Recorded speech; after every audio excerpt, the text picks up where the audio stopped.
আমগো নিজেদের জমি যদি নিজেদের ভিতরেই না রাখস, বাইরের মানুষ লোকমান আমার কাছে বিক্রি করবি, যা কর, আমার কোনো আপত্তি নেই। আর তুইও মনে রাখিস, আজ থেকে তোর ভাই আমি না।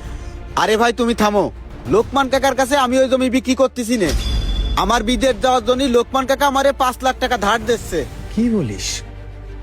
লোকমান মিয়া তোরে বিদেশ যাওয়ার জন্য টাকা ধার দেয়?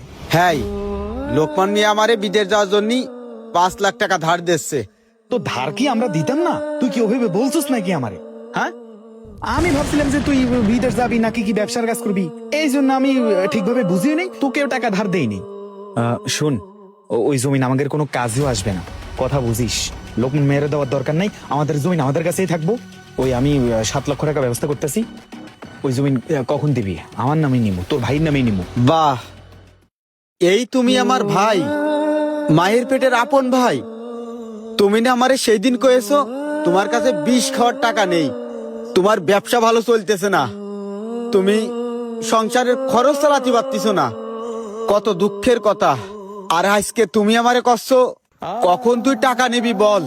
জমি আমাকে নিজের ভিতরে থাক, 7 লাখ টাকা আমি তোরে দেব। এখন তুমি এই টাকাটা কোন জায়গাতে পাবা? এই জন্যই মানুষ কয় রে ভাই, যে আপনের থেকেও পর ভালো, আর পরের থেকেও জঙ্গল ভালো। আরে ভাই রে, আমি তো কইলামই আমার কোনো টাকা পয়সা নাই, তোর ভাবির ভাইয়ের টাকা এটা, বুঝোস না? আরে কি বলবো আমি, চুপ করো তুমি। এখন এটা ভাবির ভাইয়ের টাকা? তুমি তোমার ভালোটা দেখেছো না, এখন আমি আমার ভালোটা দেখবো। ওই জমি আমার যা ইচ্ছা আমি তাই করব। আমি লোকমান কাকার কাছে বিক্রি করি কি না করি, আমি আমার ভালোটাই বুঝবো। তুমি থাকো, এই জমির বিষয়ে তোমার কোনো কথা কওয়া লাগবে না। হ্যাঁ ভাই, মায়ের পেটের আপন ভাই, সে তো নামেই শোভা পায়। আপনি বিপদে পড়লেই দেখবেন স্বার্থের খেলায় রক্তের সম্পর্ক বেঈমান হয়। ভিডিওটা শেয়ার করে দিবেন, ধন্যবাদ।